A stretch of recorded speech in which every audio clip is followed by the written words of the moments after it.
Welcome, my name is Kelly. And I'm Nathan. And this is Fanimated, an animation fan podcast where we get a chance to geek out about our favorite animated media. And today we're talking about the one, the only, Jujutsu Kaisen. Woohoo! Yes. The best winter anime? Huh? Skate the Infinity? Oh, come on. I mean, we can't, I don't know if we want to put Attack on Titan on that list. I mean, there's just a lot of good winter 2021 anime that came out. All right, well, here. It's my favorite winter anime. There we go. And you're not alone. Jujutsu Kaisen won the Crunchyroll Anime Awards award for Best Anime of the Year. And we talked about that during our Crunchyroll Anime Awards episode. But clearly it is a fan favorite. And for good reason. It's amazing. But it is definitely, where would you, like, if you don't have to give it, like, an actual specific number, but, like, where would you rank it on favorite anime? Like, would it be in your top 10? Would it be lower? Is it, like, top 5? What is, like, Jujutsu Kaisen for you? It is way up there. It's like, on the same level as Demon Slayer for me. Like, oh, wow. They have both the same sort of, like, niche-y, really action-focused, but still super entertaining and hilarious. Great animation, great story flow, great characters. And so I don't know, top 5 is easy. Top 3, maybe. I don't put lists on a lot of stuff. Yeah. Sometimes I'll have like an answer of like, yeah, that's the favorite one. Is it really the favorite? I don't know. I just didn't want to think about it too much. So yeah, I don't know. It's my favorite anime, Kelly. Okay, awesome. Well, I do make lists and things, and so I definitely have Jujutsu Kaisen in my top 10, but it's ever changing and rotating. But Jujutsu Kaisen is also not, like, super incredibly high for me. Like, I still put a lot of anime ahead of it. Not that it isn't amazing, but I feel like it's, for me, it hasn't done anything too crazy different yet. But then again, I don't think it's necessarily supposed to. It's a shonen battle anime, and it does that impeccably well. Yeah, exactly. So like it knows what it is, and then it executes it like flawlessly. So it's not gonna like incredibly thought-provoking or really make you think or see anime in a new light. But in terms of like truly traditional like anime, like it checks all the boxes. It's just great. Absolutely, it definitely does. And when I was watching it originally, and it just recently finished airing, but I have already rewatched the whole thing. When the episodes were coming out and I was following it, I was having a really hard time getting into it because I couldn't quite figure out like what it was supposed to be. Like I was confused about how like wonderful the animation is and artistic detail and the crazy fight scenes, but at the same time it was just making jokes every 5 seconds. So I was like, is this supposed to be a comedy when people are dying all the time? Like I was very confused, and I think that's part for me. I was just like, what is this? What is happening? But upon rewatching it, which I love it even better after the rewatch, it is absolutely a comedy. It just happens to also have really intense like action sequences. Yeah, I think the action sequences being at the level that they are really elevates that sort of like swinging emotions of going back and forth of so drastically you can be super like heavy and dark and have Midoriya just like punch a curse in the face and then be like, well, that guy was squishy. Like, it doesn't make sense. Like, he has no concept of like he's actually in danger or not. Yes. And that's just like, I think it adds to the action and the thrillingness of it as well, though, of just like these characters are so utterly powerful that a lot of these very spooky and scary scenarios like don't even register to them. Like Gojo's a great example of that as well, of just like he knows he's the most powerful person in the room at all times, and so he's not afraid of absolutely anything, and so he's just goofing off the entire time, and it's the best. It's so good. It's so good. I would almost argue, even though it's a little different, but kind of I would compare it to Full Metal Alchemist Brotherhood in a way, in the respect of how they balance humor and drama, because I think Full Metal does a lot of that switching back and forth too, and yet it's still at the heart of it is it's a comedy, you know? And I think the same can be said about Jujutsu Kaisen. I think they go about it in two little different ways. I think Full Metal Alchemist does a great of like working within the animated media of just like having like all the different changing screens of the animations, and it's almost making fun of itself a little bit. It's like some of the jokes are a little meta, where I think the characters are making the jokes in real life in Jujutsu Kaisen, right?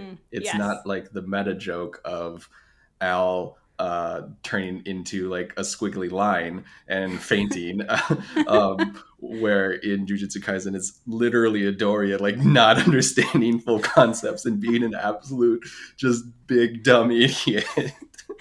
Yeah, maybe we could put it as like, you know, Full Metal has a lot of visual humor, whereas Jujutsu Kaisen has more like, it's more like with the dialogue and characters, like it's written into the dialogue. Right. Yeah. And we are just comparing it to a bunch of really great anime, which I think speaks to itself that this is also a really good anime. And if you like any of those things, Demon Slayers, Full Metal Alchemist that we've mentioned, you're going to love this show. Absolutely. Absolutely. And with all of that said, getting hyped up for this show, a quick synopsis for those who have not seen it, are not on this hype train yet. And spoiler warning, of course, because we're about to get into everything. I don't know if there's a good way to quickly summarize this show, but I will do my best. The show occurs within our normal world, except that underneath the surface, there are cursed spirits that most people cannot see. And those who can see them, some of them have been born with special abilities to capture them and exorcise them. And these cursed spirits are kind of created out of like just the unrest and hatred and the negative energy of the world. Negative energy, yes, that's how they put it. And so they are obviously materialized in different forms and in different ways, and so there are there's this spectrum of low grade to high grade spirits, to put them in a category of how challenging they would be to defeat. And so these people who are born with these special abilities, a lot of them will become a Jujutsu sorcerer, and it's their job to go and exorcise these cursed spirits and try to maintain balance and all of those good things. And so the story kind of starts off with Yuji Itadori, our main character, best boy, who his grandfather has just passed away, and his grandfather tells him, you have a lot of strength, you should help people, you should save people, don't be like me on my deathbed with no one around me, help people and have a death you can be proud of and all of that. And what happens is Yuji kind of gets in the middle of this fight between a cursed spirit and a Jujutsu sorcerer, Megumi Fujiguro, and basically they're kind of fighting to gain back this cursed item, which is a finger. And eventually Yuji's in a bad place, a bad spot, and so he decides to eat the finger to gain cursed powers so that he can beat this cursed spirit. All of that to say The curse that is Sukuna, a great, powerful, evil curse, is now inside Yuji Itadori. And basically, what that means is like he has all of this cursed power, and yet, he's got this like demon inside of him. And Gojo it comes, and he's the senpai of this show. He is Senpai sensei. Exactly. And he decides to take Yuji into of course, there's a school for Jujutsu sorcerers, very typical, of course. And so Yuji and his friends are all becoming Jujutsu sorcerers and battling cursed spirits and trying to find all the rest of Sukuna's fingers, because there are 20 of them total. And if Yuji can find all of them, he can eat them. And of course, he's special. He's as we have quoted in our conversations, a special secret princess. Yeah, is he this? Yeah, I suppose. He's the special secret princess. He's just very strong. Like, they establish him as being like abnormally strong. Like, he breaks the shot putting world record by just like chucking a shot put, like a baseball, at the very beginning of the show. And you're just like, that's inhuman. That's very God of High School. That's like, what are you doing? And so there's like, he has this like innate power of just being super, super strong. And so then, like, once he eats the first finger, he's able to like swap places with this cursed spirit. And the cursed spirit is just like, I shall destroy the world. All of the women and children shall die. And then Yuji's just like, hey, stop that. And just like takes back control of his body. And the evil cursed spirit is like, what? What is this? And so a lot of people refer to Yuji as, what is it? Sukuna's vessel. Sukuna's vessel. And so he should be able to contain Sukuna's power. And then if, like, also with like the whole sweeping of emotions, the plan is that once Yuji swallows all of Sukuna's fingers, then they're going to kill him and thus kill Sukuna as well. And so his whole like life and death is like in this weird balance of balancing not only between himself and Sukuna, but also like acquiring this cursed power, but also containing it, but also using it to defeat other curses. But then eventually, if he does succeed at the task of getting all 20 fingers, he's then going to be killed, which as his goal to live a life like worth living. Is it worth it? He continually is battling with that throughout the rest of the show, and all of the characters are sort of trying to explain like what they're living for or what they want to die for. They usually phrase it as like, I shall die for glory or honor, or to be the best sorcerer, or bring honor to the family, or dishonor the family. There's a lot of dishonoring of families. So it's like these dark themes, but Midoriya just like doesn't get it all the time still. And he's just best boy, just being absolutely overpowered, but not really knowing what to do with any of it. Absolutely. I agree. He's a little bit of an idiot, but a very lovable one for sure. And so obviously there's like a lot of other stuff that goes on within that. Like, some people want Yuji to be executed right away, and there's all this stuff with like different, special clans, and there's a lot going on in this show, including cursed spirits that are like, working together to who knows what, take control of the world, overthrow the Jujutsu sorcerers. Still in the dark a little bit about that. But all in all, that's your basic, shonen storyline. You've got your powerful main character learning how to control his power and save the world. And so along with being typical shonen battle anime, we've got our group of 3 main characters. We've already talked a lot about Itadori, but Megumi Fujiguro, like I had mentioned before, he kind of introduces him to the world of Jujutsu sorcery. And he's the, chill, chill one of the group, I think, in general. Yes, he's the laid back, but also sort of like the edgy emo teen. Yeah, yeah.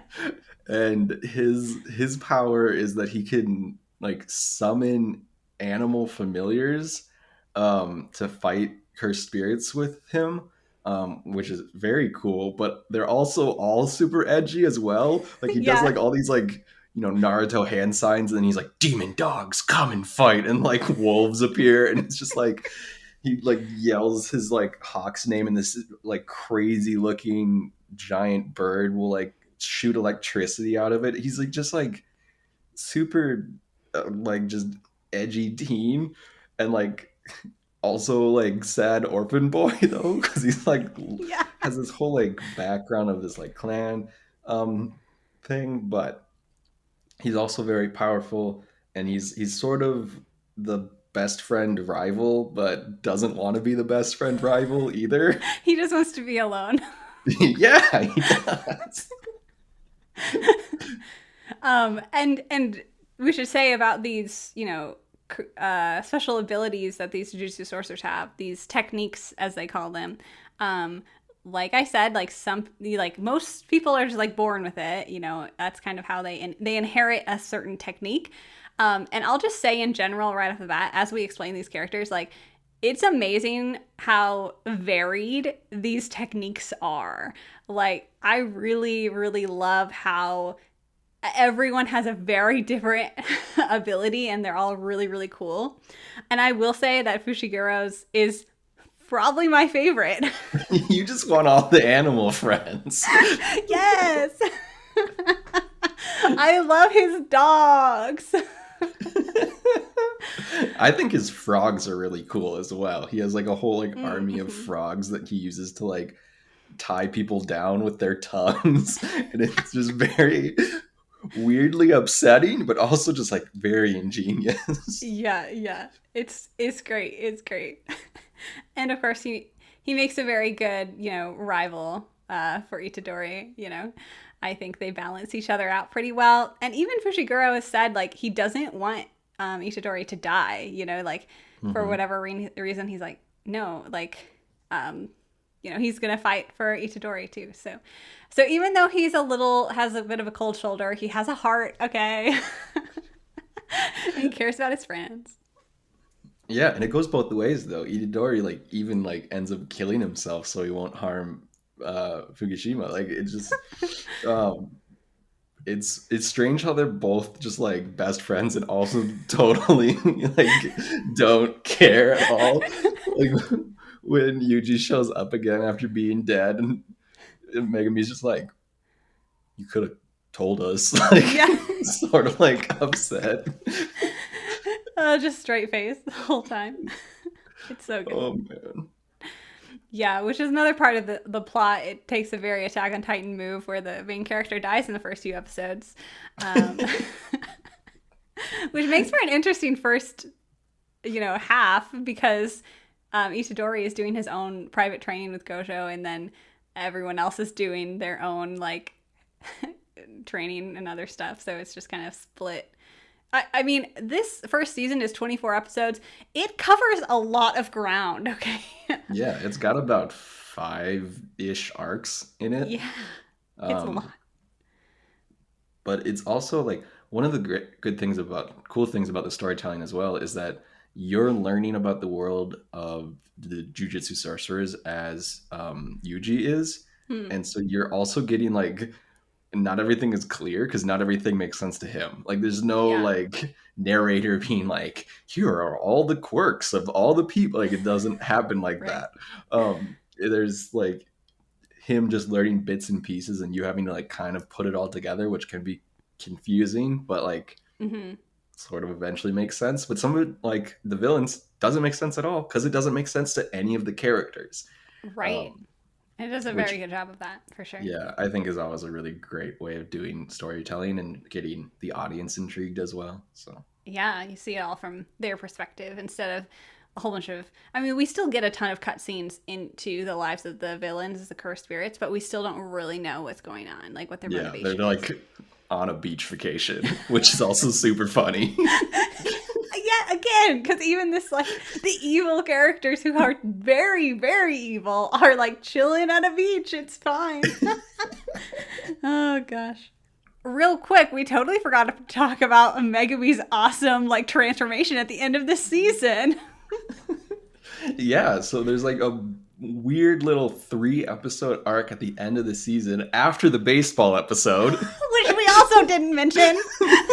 So if you're like, shonen battle anime, I don't like this that much. And I'm like, but what about if it has a baseball episode? And then you're here for it. And so he's been your sort of loner emo boy for most of it. And he's been very rivalry, but he is starting to like sort of fall behind some of these other characters where Yuji is just super powerful now with his Black Flash. Nomura is just like doing her thing, being powerful. And so they have this little fight where a cursed spirit that had taken one of the fingers from them previously comes back. And Megumi has to fight him on his own. And he's like really losing. Like it's not looking good for Megumi at all. And so he has flashbacks to Gojo talking to him about what he saw in the baseball episode of Megumi did a sacrifice bunt to get Nomura over the base, which is like in baseball, great, that's fantastic. But then right after that, Yuji comes up and tries to hit a home run and like is totally off base, not making like that's not a baseball strategy and whatnot. But Gojo just comes up and compares it of just like, look, myself, Gojo, and Yuji are always going to get up to the plate and try and hit a home run every single time because that's who we are and that's what you're going to have to be in order to defeat special grades and move forward. Is that you're always going to have to look out for yourself and make sure that no matter what, you'll get the point, you'll hit the home run. And so Megumi just like believes in himself for one time and he goes, I'm gonna die here if I don't try and hit a home run, and opens up his own curse domain. It like partially opens it. It's so good. It's fantastic. And then all of his little frog buddies and all of his little animals start popping out from it and like trap the curse, and he's able to like get his finishing move, because that's what the curse domain is that you're able to finally like unleash all of your power and like get it, and he gets the finger and then he passes out. He is at the absolute end of his rope. It's so good. I'm so proud of him.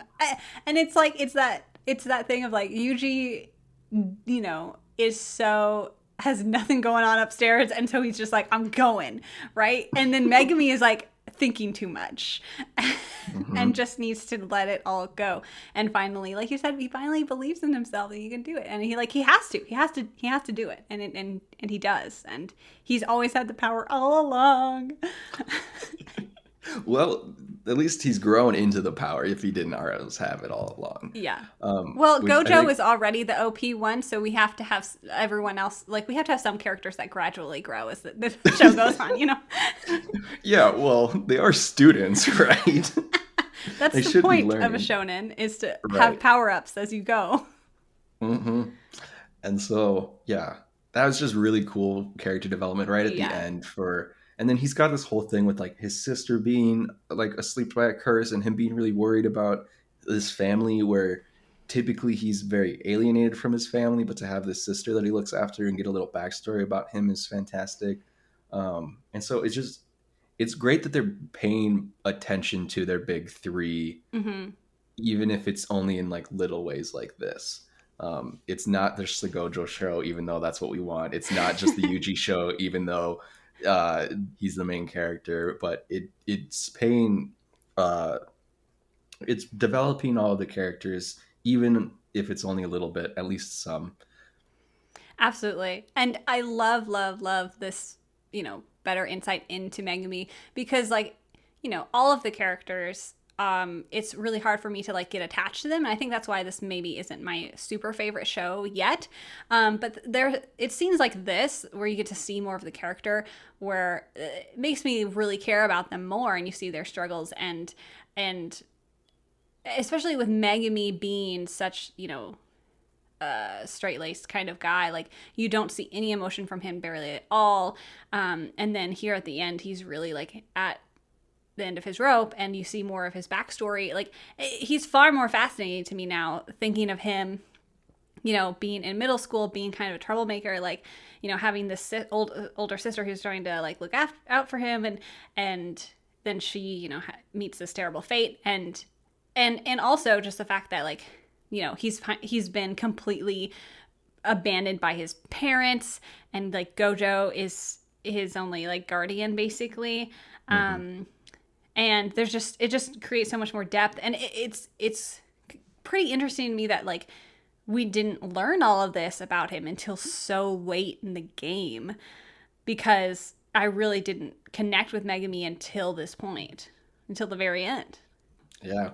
And then during this whole time when Megumi's passed out, Nomura was just like nailing nails into her arm, and he's just losing his mind and fighting these other guys, and they're just being absolute superheroes. Oh, absolutely. And just like super dark and stuff, and then they come back to find Megumi passed out, and they're like, oh no, is he hurt? Oh no, he's fine. All right, guys, we gotta go. We're gonna be in trouble if we don't come back on time, because they're also not supposed to be there because they're still being troublemakers. They're still being troublemakers. And yet they all almost died. It's casual. Oh man. It's a great ending to the season. And then to round out our threesome, we've got Novora Kuisaki, and she is the self-proclaimed girl of the group. She's the girl character, which I think she does a pretty good job of being the girl character, even if, you know, it's the girl character. But like, she's like, whenever she's faced with like a challenge or anything, she was just like, no, I'm gonna kick its butt. Like, yes, I'm super good at this. I'm so much better at all of this than you guys. And then her technique is that she like essentially has like voodoo dolls that she can pound nails into, and if she can make a connection of using the cursed energy between the curse and her like voodoo dolls, she can then just like inflict as much damage to them as she wants, and she's like very clearly like very powerful. And all of the animation around the nails and her hammer and all of the fight scenes are just like vicious though. They're awesome, but they're also crazy vicious. She's strong and crazy. And obsessed with shopping. Yes, I will say I think the show does a great job with its female cast, because it has a huge female cast, I should say. And with Novora, like, she is super strong, super like will not take any crap, and is just like go get them, but also is like once, you know, go shopping, and like is kind of like likes to embrace the girly stuff too, which I think is great, because she know she can be both, you know, like fit into a masculine and feminine stereotype. So it's just like, she's great. I love her. Multifaceted characters, who would have thought? What? It's possible? Yes. Oh man. And it's mostly her and Yuji being crazy, and then Megumi like ignoring them. Being the straight man, yeah. It makes for a very well-rounded threesome, I think. And they're all the first years at this Jujutsu Tech. And so that's why they're all together, training, becoming the best. And then there's so many characters. Let's make sure we talk about Satoru Gojo. Because he's my favorite. Yes, he's my favorite. Sensei Gojo. We said right at the top, and we couldn't start talking without bringing up Gojo because he's absolutely everyone's favorite. Hmm. He is so powerful and knows it. He's also an absolute idiot and a horrible teacher. So true. Like he is the most powerful jujutsu sorcerer, and he's so cocky about it and so full of himself about it, but he can back it up like Oh boy, can you back it up? Those are my favorite scenes of just Gojo backing up all of his claims. Oh boy. it's insane. And then yeah, and he just, takes Yuji and is like, "Great, I'm going to train you. Oh, you're dead. Oh, you're still alive?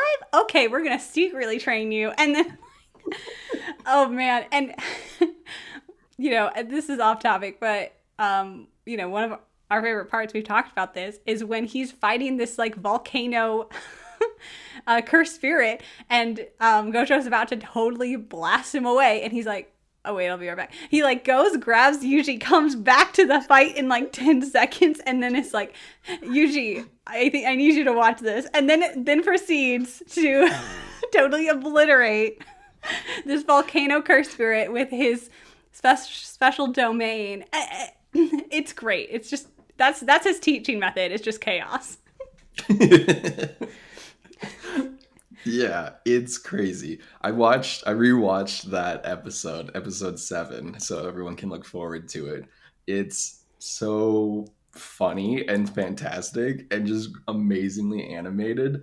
Like it's just a crazy amalgamation of 3D animation of just flawlessly done. Oh, it's beautiful. Absolutely gorgeous. I mean, this whole show is, I can't even express how beautiful and like fluid everything is. And we should say with that, Gojo's technique is like infinity. So like there's he puts an infinity between him and the other person, so he can never get hit because like they can't touch him. Like they physically can't touch him. And then Yep. also with these curse techniques, both cursed spirits and jujutsu sorcerers can use what's called a domain. So if you like are a skilled enough, in using cursed power, you can have a domain. And so like it's kind of your trap, your big ultimate power move, and you trap the opponent inside of this domain, and it basically, you can get a super special power or hit them with something specific. And Your finisher, your ultimate move. yes, exactly. And Gojo's is like he does this to this volcano cursed spirit, and it's like all of everything, all of infinity like flashes before your eyes.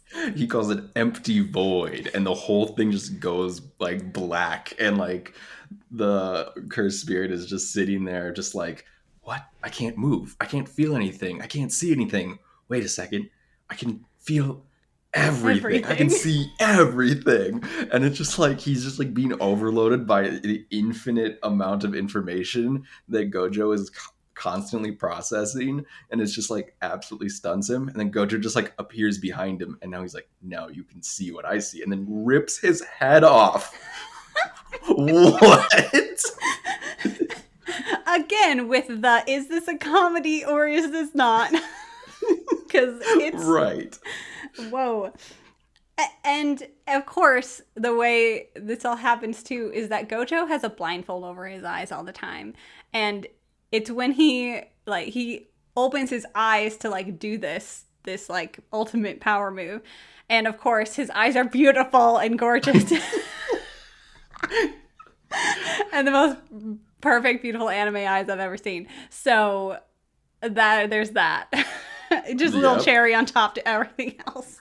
Just one, like, you would never think you could get fan service out of just eyes, but it's beautiful. It's just fantastic. All of the wonderful fan art of it is always just him like lifting up one half of his blindfold, or just like stunning and in his dazzling eyes. It's absolutely fantastic. Just pure gold, pure gold. It's great. Gojo is great. And of course, he's the mentor figure of this shonen, and he's got his own plan. He's trying to like overtake the jujutsu like a hierarchy or whatever because it's all old fashioned and dumb, and he's trying to actually make things happen because he's full of himself. Yep. But he's got a plan, and he's got I kind of feel that like, yeah, he totally does. He definitely super cares about his students, but also like I fear it's going to be one of those like, I'm still just using Yuji for something, Yeah, maybe. He definitely has the support of his students. Like they all still look up to him, but like also everyone has to look up to Gojo. Like literally the villains are like trying to hatch these plans and like do all this nefarious stuff, and then like the main guy's just like, right, but none of this is gonna work as long as Gojo's around. Like Yeah. you can't do any of this stuff because he can be anywhere at any time, just like, and absolutely obliterate everybody. It's wild. Absolutely wild. Like the last arc of the show, the villains do this big like battle or whatever. They basically make a protective barrier around this battlefield just to keep Gojo out. That's it. They just want to make sure he's not involved, because once he does become involved, it's bad for them. So. Oh, the purple shift? Yeah. It's just like a giant laser beam across the entire school's campus, just obliterating everything in its path. And like Yuji and Toto are like trying to fight this giant plant monster, and Toto just goes, wait, stop. And like looks at Yuji, and then this giant laser beam comes flying out of nowhere and it absolutely obliterates the curse they were trying to fight for like multiple episodes. These two were trying to fight this curse for multiple episodes, and then finally Gojo gets to break the barrier domain, and then just like laser beams from halfway around the world. It's so great. Oh He's my so gosh. OP. It's unbelievable. It's crazy. It's crazy. So that's Gojo. If you're anywhere in anime, you've seen him. That everyone is Yeah. obsessed with him. He's in all of these memes. He's in all this fan art. It's just fantastic. So good. So good. The other like mentor character who is also super great, but in a very different way, is Kento Nanami. And he is like businessman Jujutsu sorcery. Yes. And I love Nanami and Gojo together because they are like the opposite of each other. Well, they're like what Megumi and Yuji were. Like they were like Yeah. classmates, sort of rivals, but where Gojo just like continued being a sorcerer, where Nami like quit and was like, no, I'm just going to go make money and I will go be a businessman. And he was like an absolute expert at it, but then he was like, this is boring. Like he essentially like got bored of it, and like he was like, fine. And so he's like just being a sorcerer like for the hell of it. Like he doesn't really care, but he has like all like the random like business requirements. Yes. Like he's like on the clock all the time. He like Uh-huh. has a suitcase. He's always like wearing a tie and adjusting his glasses. He But like when yeah, is much more he's the control to Gojo's chaos. yes, very much so. I love when he's like fighting this cursed spirit that can change its shape, and Nami's technique is that he can find like this specific ratio, which is always going to be like a critical hit Mhm. on the cursed spirit, and then like strike there. But this cursed spirit can change its shape so that you can like never get a correct like ratio on him. Yeah. And so it's this like battle of these two techniques that are like just juxtapose of each other. And so it's taking way too long for Nami to defeat him.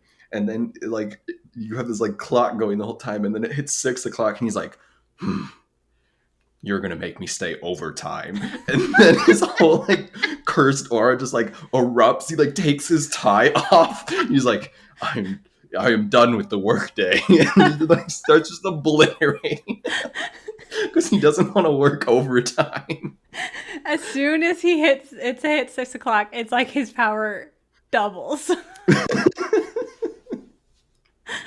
Oh man. Nanami, what is going on? So great though. I think he's a fun character, and we didn't get to see as much of him in the later half, and so I'm hoping to see more of him again soon. Whenever we get more. And then we have, let's talk about the 3 second years at Jujutsu Tech quick.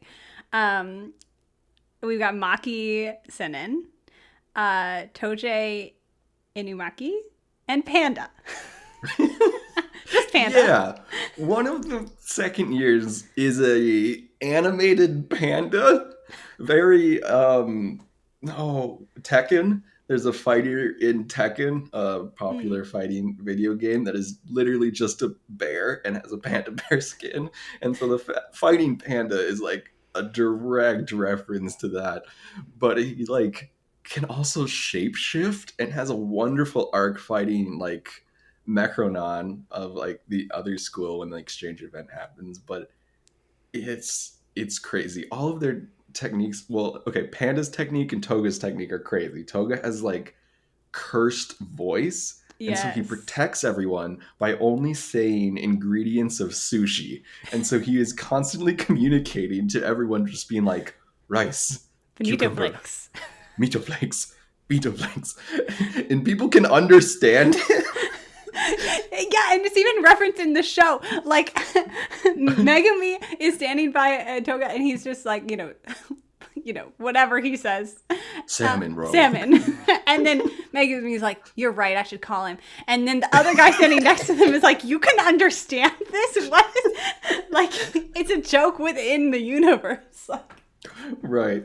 But then like what happens is when Toga like actually speaks, he'll like yell commands at people and they have to follow the commands. yes. It's like this crazy like powerful version of mind control sort of. And so he'll like yell like stop or like run away at like cursed spirits or other like jujutsu sorcerers, and they like have to follow it. And it's like a battle of wills. Yeah, it's point. so cool. Toga's is one of my favorite cursed techniques as well. It's so cool. It's just like, and just like the idea of like he's always got his like jacket zipped up all the way to his nose, and so like he'll unzip the jacket and then speak, and it's like, it's just cool. It's very cool. Well, and then he's also got like the tattoos like on his cheek sort of just like the character design in this show is just absolutely phenomenal. Everyone is so unique looking and just like so fantastic.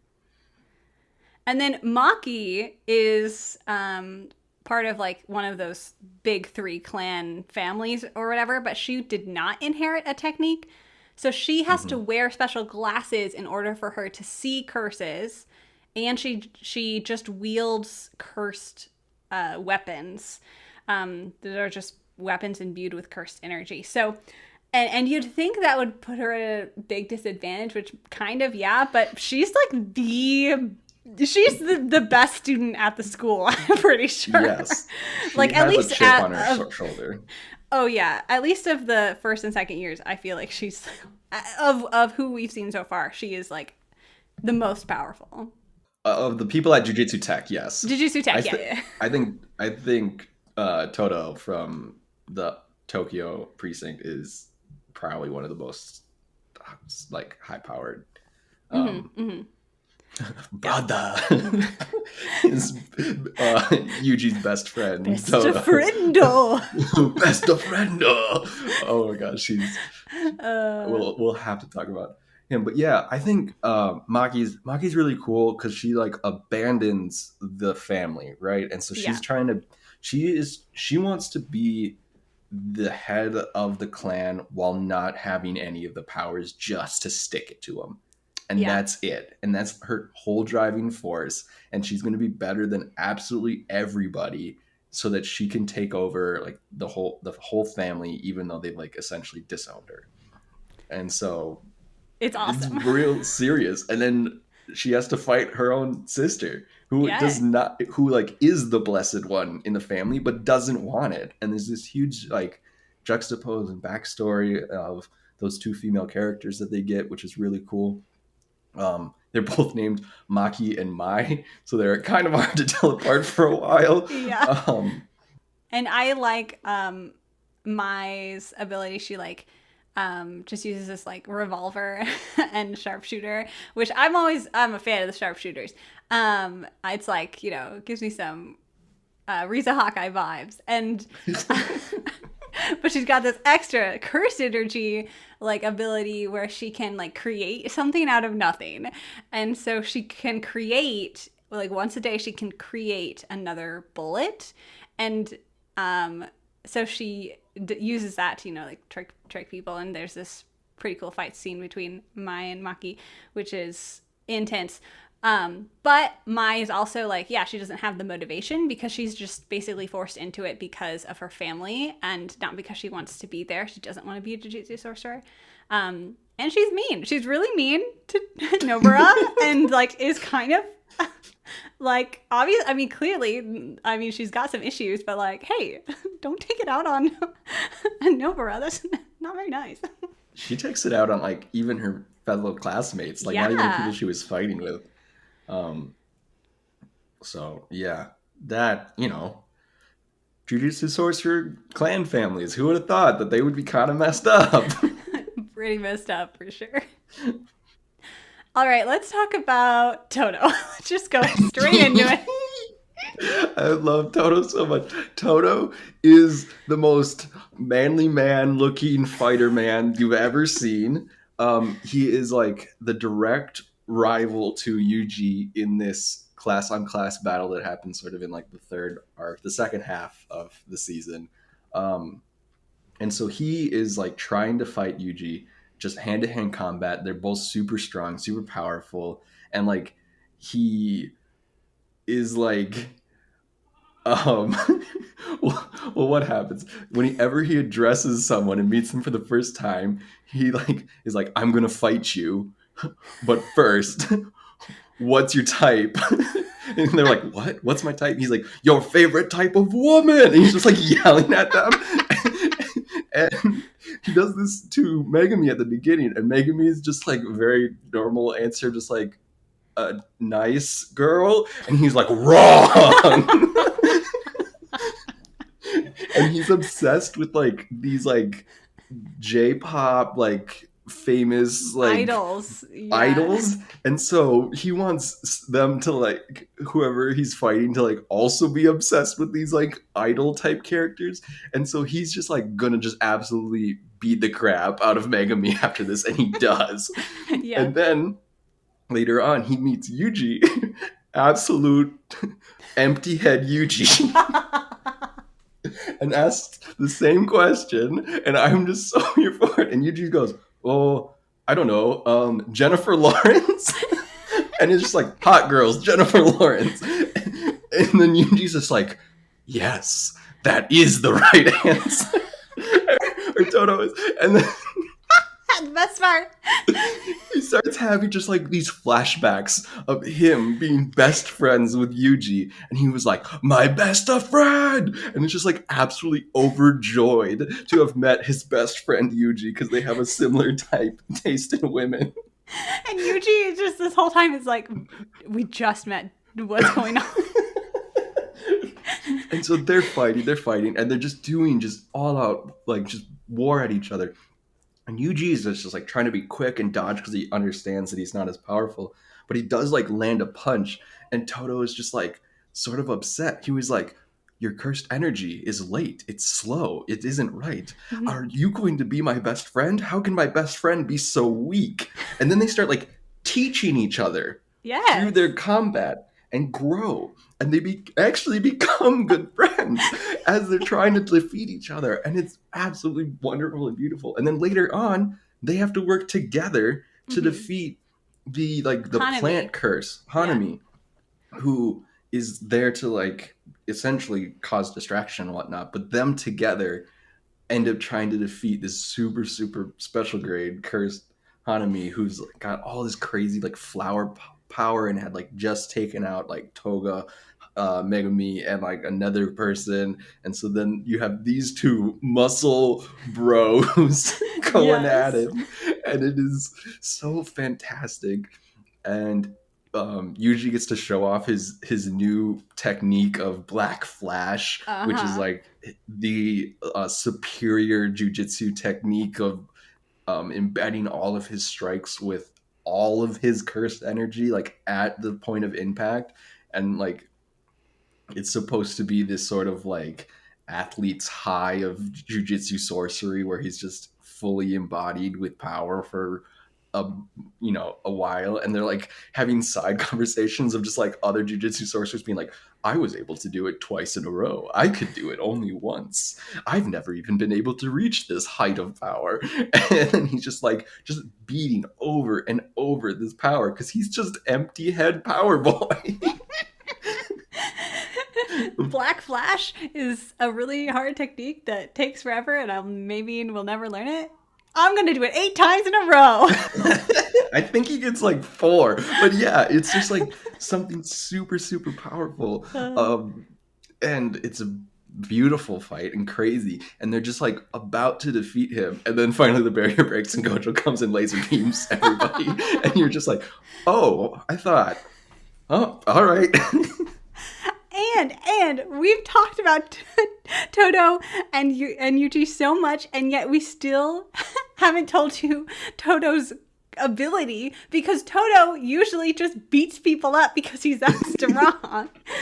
But he does have a special ability, which when he claps, he can trade places with either, whoever is around. So it could be he can clap and trade places with his, enemies or with his allies, and it makes for this fight with Hanami, Yuji, and Toto. It makes for a great visual sequence of just like clap, clap, clap. They're all like showing up in different places, and it's so crazy. And like also with the whole like what's their type? Like I was rewatching it, and at the very beginning, when Yuji has his interview with the principal, he's asked to introduce himself, and one of the first things he says is, I'm Yuji Itadori. I like tall women with a big ass. That was literally... It's so good. It's just, he's just so empty head. He's just like, I'm here. I'm big. I'm powerful. What up? Hello. Oh my goodness.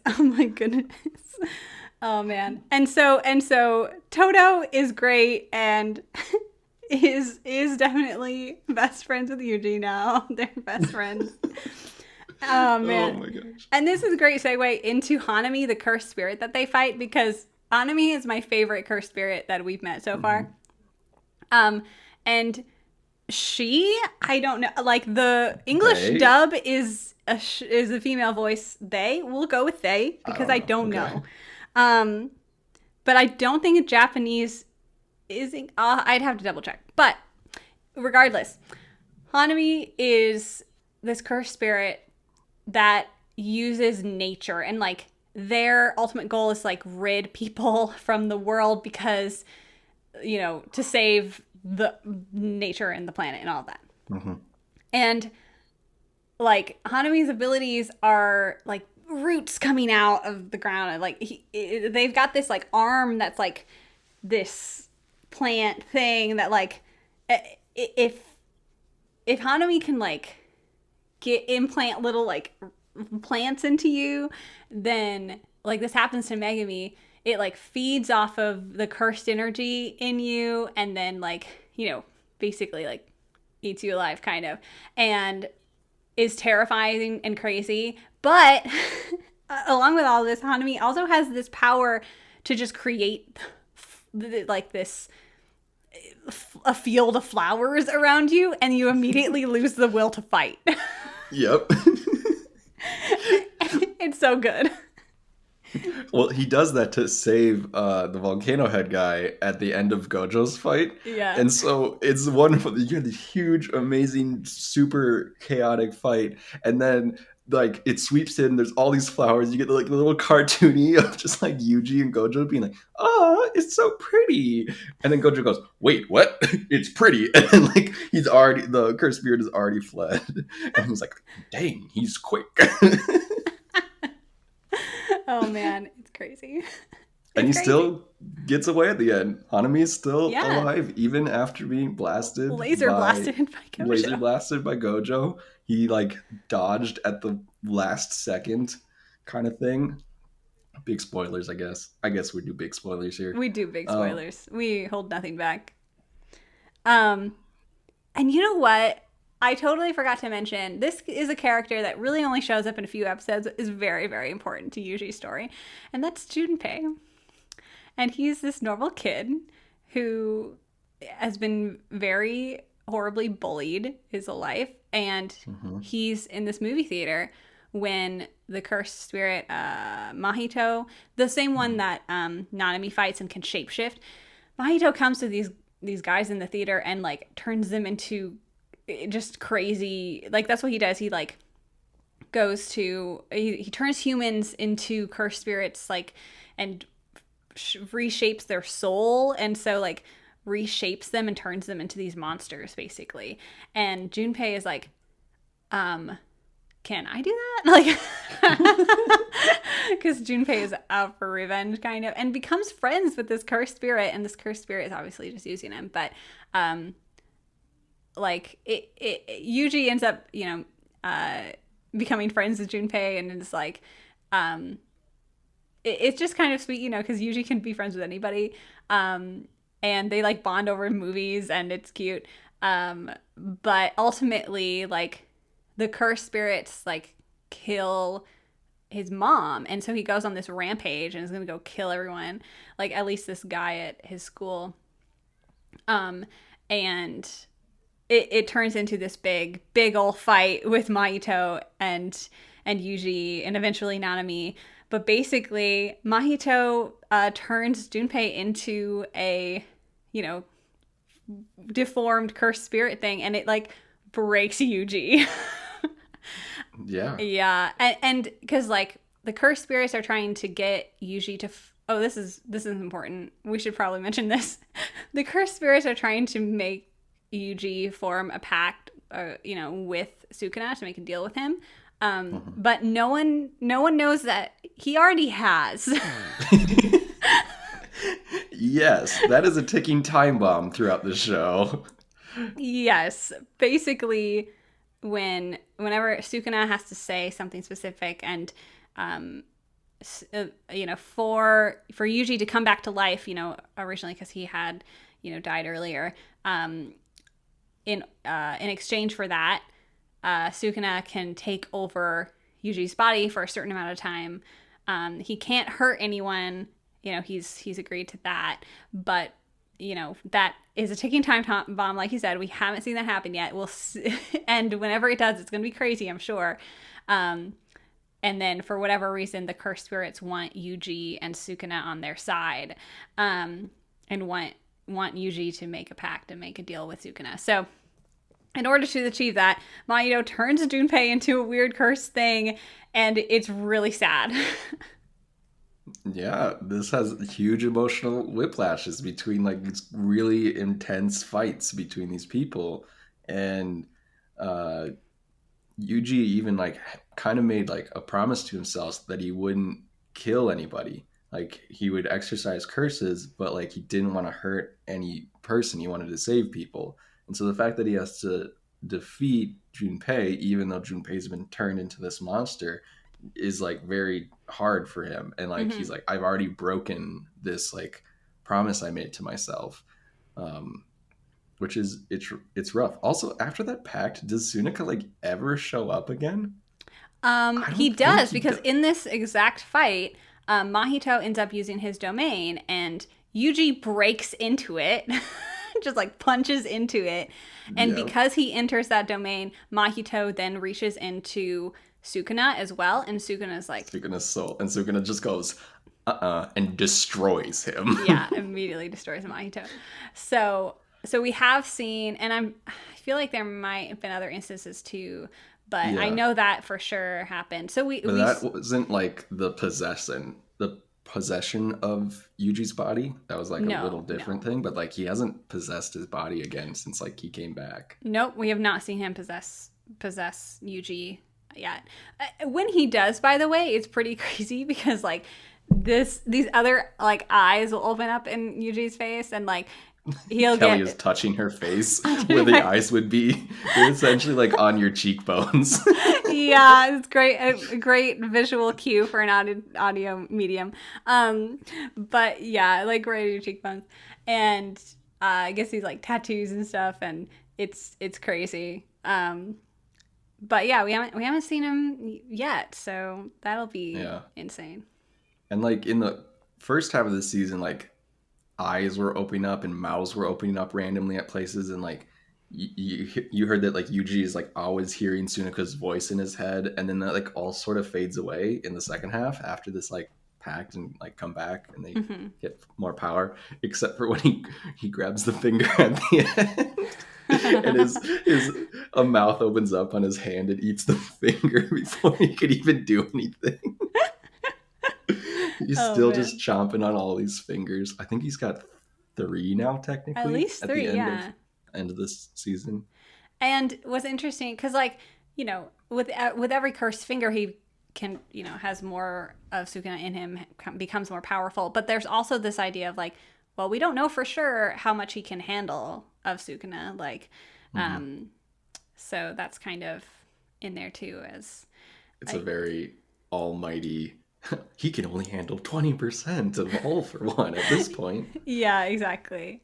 And it does make also, like, just the fingers in general, like, narratively speaking, make for a really good, like, countdown, basically, of, like, an audience can see, like, oh, this is how many we have. There is a definite end point, you know, which is helpful in creating suspense as well, because you've got this ultimate, like, you know, ticking down of the clock almost of like, okay, we've got how many fingers left, which in my opinion is good, as long as, you know, and I don't read the manga, so I don't know where they're at. I'm sure they're not very far, but I think it makes for a good strategy narratively to have something that you're like, you know, clearly, you know, counting down to.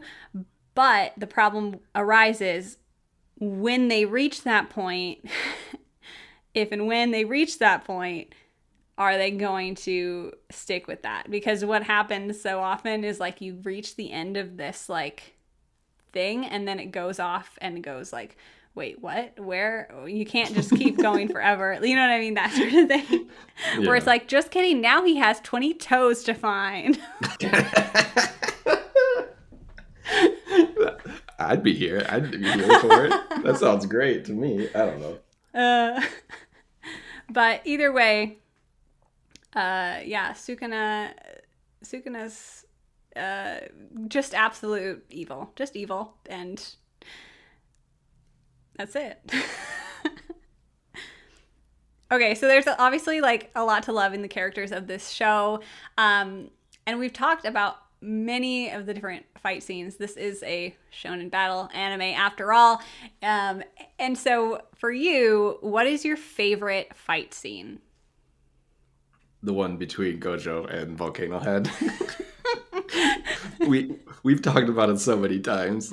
I think we talked about it entirely in the anime awards as well. Just like, I love that. I went to go rewatch it. I know what episode it is. Like, it's the best thing.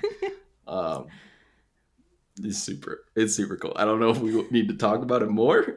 We've talked about it a lot. But yeah, I would agree. It's great. It's a really good one for sure. So it does not surprise me that that's your favorite. Do you have a different one? Otherwise, I can think of a second and a third favorite. Oh, I definitely have a favorite. That's not that one, actually. Because one of my critiques of this show, at least, before I did the rewatch, and I think still stands in some point, is that a lot of the fights, and this is true of a lot of shonen battle anime, this is not just Jujutsu Kaisen, but a lot of the fights don't really have any meaning, which is to say, like, it might carry the narrative for a certain reason, but I really appreciate anime that, and in any story really, that can join an internal conflict with the external conflict. So, like, in this show, Gojo fighting Volcano Head, there's no internal conflict for Gojo. Narratively, it's a way for us as the audience and Yuji to understand what domains are and to show what Gojo can do. So obviously it has a point narratively, but Gojo is not going through any internal conflict. I don't know if Gojo has internal conflict. Valid. Whereas like something like, think My Hero Academia tournament arc, even though you'd think, oh, it's a tournament arc, they're just trying to fight each other to win. But for example, Deku versus Todoroki is all about an internal conflict, and like the number of punches that are actually thrown is quite few, and it's like they're having this external conflict, but it's more about the internal conflict that's happening between Todoroki being able to use all of his power and all of that. Which, side note, go listen to our My Hero Academia podcast if you are confused. Yes, Kelly just reiterated my favorite fight in that anime.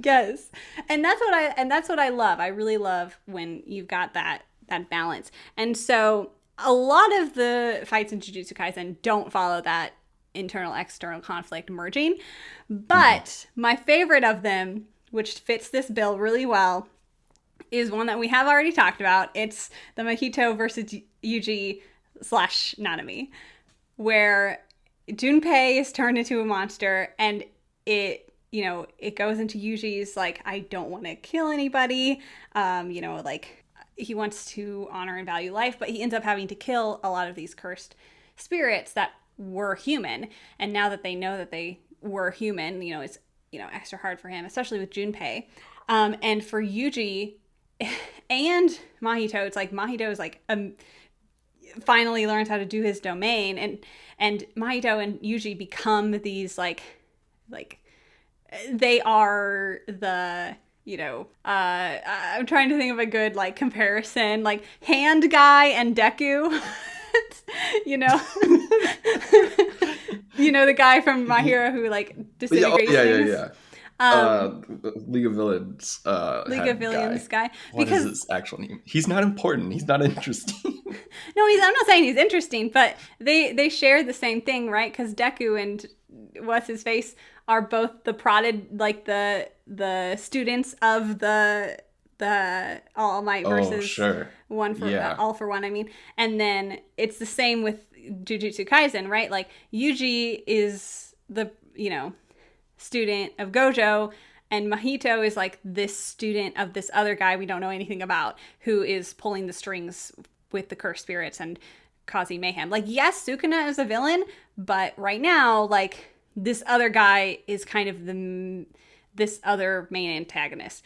So you've got these two students of the two like heads of the two sides like coming at each other. So I that's how I relate them, at least for me. So they become these like enemies, and Yuji for the first time is like really, really, like, he says like, I never felt anything so deeply, I never like believed in anything so much, I am going to kill this cursed spirit. Like, he's like, he's gone crazy. And the whole fight is like, he's got to reconcile with this internal turmoil with Junpei and with everything else, and like, what is a proper death? What is, like, can it even happen? Like, after this whole fight, right? And Yuji and Nanami are standing, and all the dead bodies are there, like, and Yuji's like, I don't know what a proper death is anymore and all of that. And like, he's really struggling with it. You know, he's at a really low point, and he does decide, you know, I'm going to keep going. I'm going to keep trying to find that, and, you know, et cetera, keep trying to save people. But like, it's a really big turning point for him, this whole fight. So that one is absolutely my favorite. Not to mention just like the animation. I mean, the animation and all the fights are good, let's be real. But like, it's really great in this one too. So I love it. Love it. What's your second? Second favorite? I like the Toto and Yuji versus Hanami. That's also my second favorite. That goes for a couple. Yeah, that's your second one as well. Yeah. We've talked about that one as well. We talked about everything we like about this show already, because we like it so much that we can't hold it in and wait for a segment called Your Favorite Fights. But I will say about the Hanami versus Toto and Yuji, like, that one, I think, as I've only seen it twice, I think is my favorite animated sequence. Like, yes, don't get me wrong, Gojo's eyes are beautiful, but the way the camera spins around, like, Hanami's roots, and just the complexity of Toto and Yuji switching places all the freaking time, and they're in the air for a portion of it, and they're like falling / climbing on roots and like all over the place. Like, I am here for those like dizzying camera shots. Like, it's great. I love it. I love this show. It's great. Okay, can we just talk about how this show has the best OPs and EDs? Oh, of course. Oh my gosh. I thought, well, we talked about this because it won ending sequence. The best ending sequence. And we talked about that extensively because it is the best, and it has been absolutely artistically memed to the end of existence. Yes. It's also beautifully animated and a wonderful song. But yeah, its openings are also fantastic, beautifully animated, sweeping views, great action, great characters.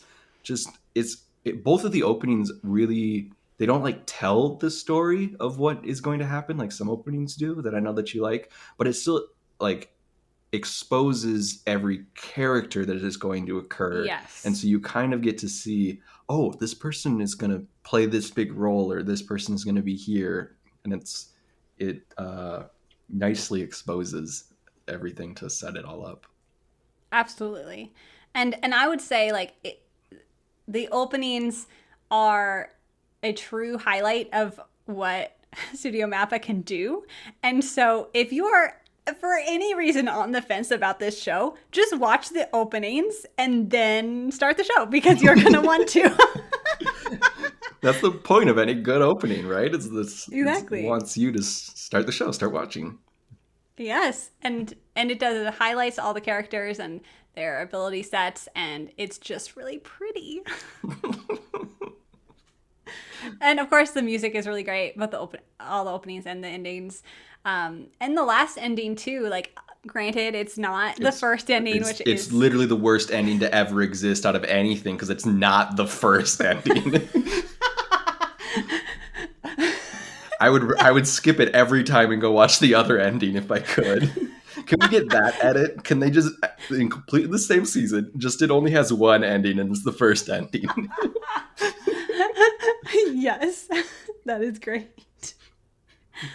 And although it's not the first, okay, yes, but it is still really good, because it's like all these really cute little like scenes that are like, you know, just this little like sliver of the screen, and then you realize that it's Yuji filming all of these little things around, you know, his friends, and it just like that little twang in your heart, you know, like, aw.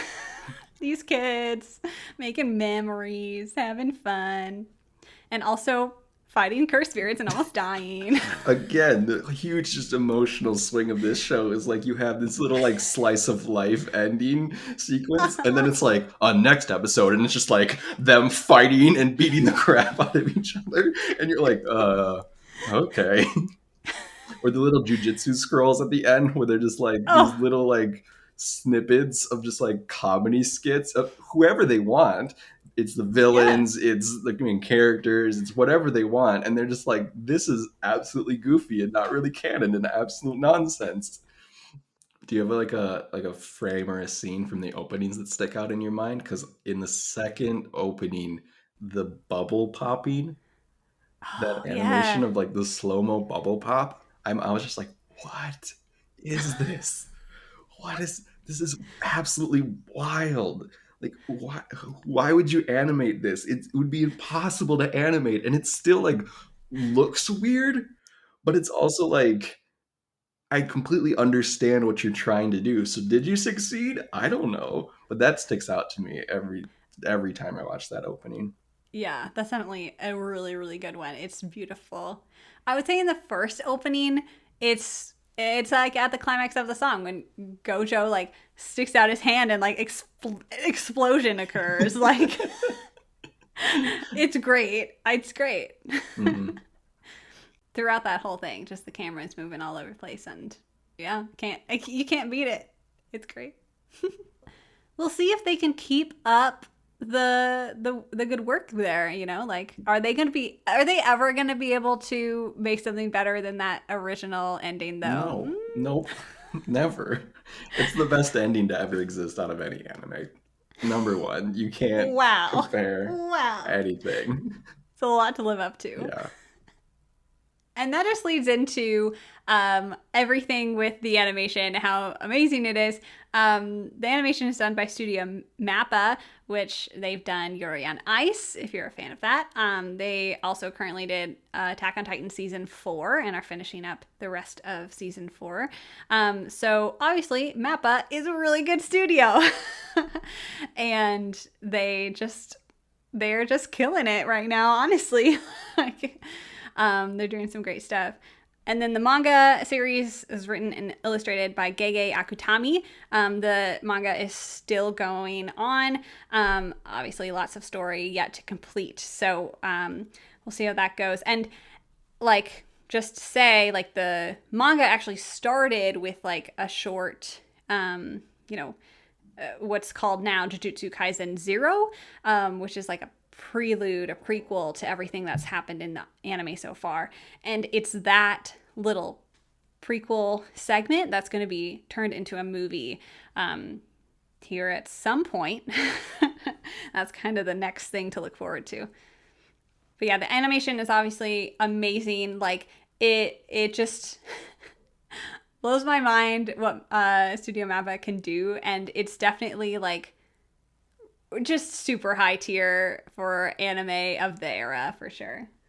Yeah, I consider this and like the Demon Slayer stuff as just like the new modern animation. Like you can look back at like old shonen battle animes like Naruto and everything's, cell shaded and different ratios, but now you have like these amazing like 3D animations, and then it still has that merging of the two of like it still is clearly like anime and it has the animation style of anime, but it has like the new technology. And I feel Yes. like this is one of the first shows that really, really meshes it almost flawlessly. Like you don't notice when it's swapping between the two or if it's even all of the same or what real techniques they're using, unlike in some of your other previous shows. And like even in Demon Slayer, like Demon Slayer is stylized so specifically, which makes it Mm-hmm. phenomenal to watch, but it still has that like stylized idea. And so it's kind of swapping between these different animation ideas where I think Jujutsu Kaisen is really one of the first shows I've seen that is like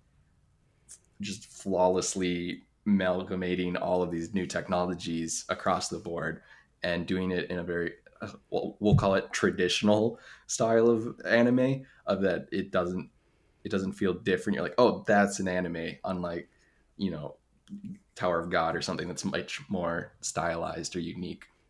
I would agree. I would agree. It definitely like it its 2D, 3D animation is blended really, really, really well.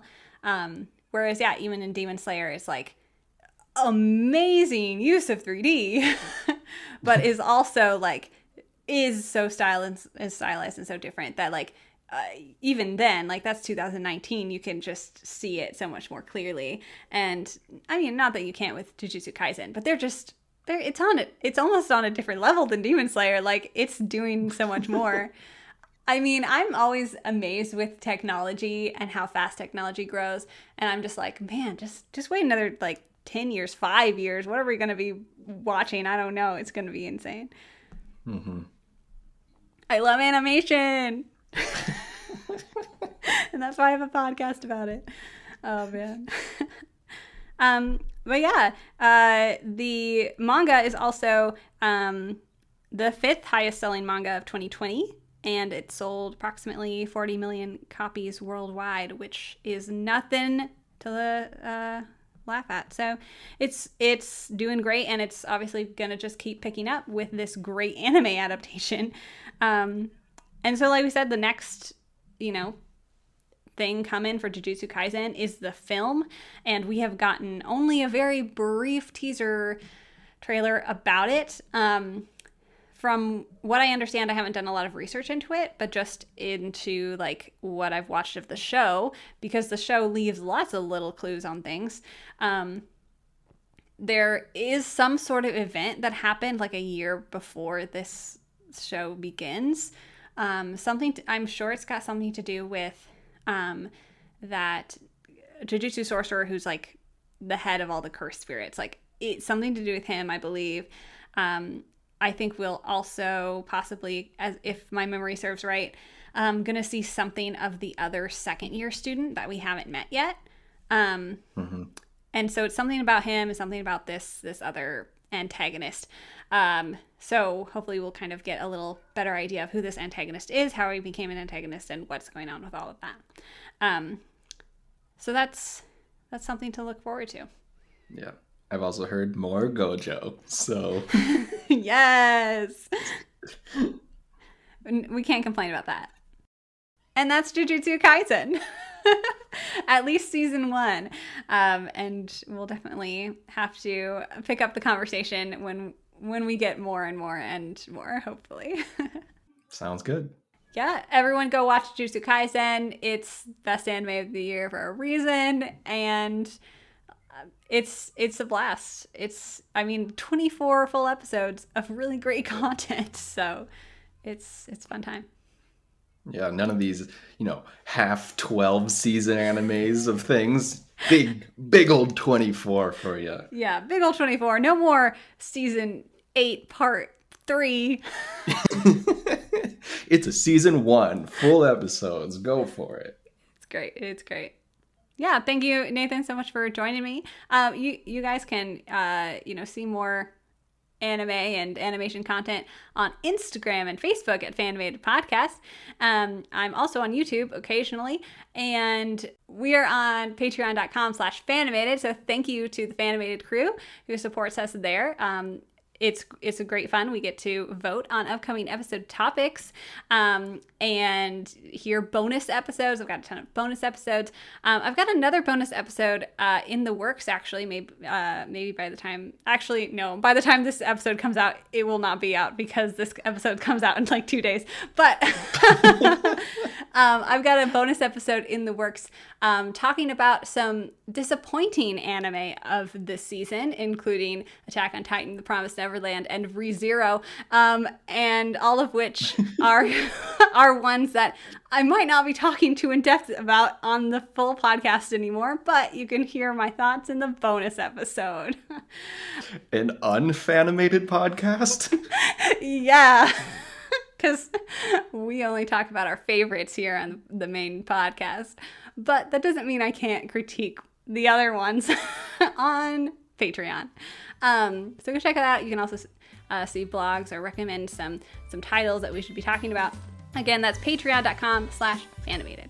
The music is provided by Purple Planet Music. The art is done by myself.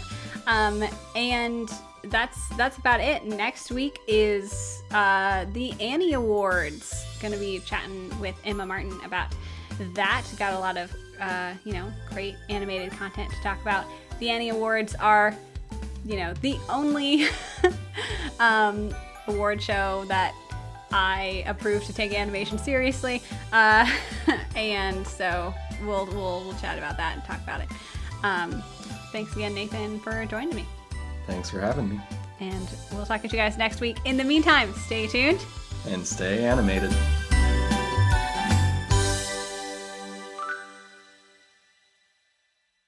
I think baseball episodes might be the new beach episode. What is your basis for this? Dorhidoro had a baseball episode, and Okay. Jujutsu Kaisen had a baseball episode. And in recent animes, I don't remember any beach episodes. Attack on Titan baseball episode. Attack on Titan is not a beach episode. It has a baseball episode. Oh, Attack on Titan does have a baseball episode.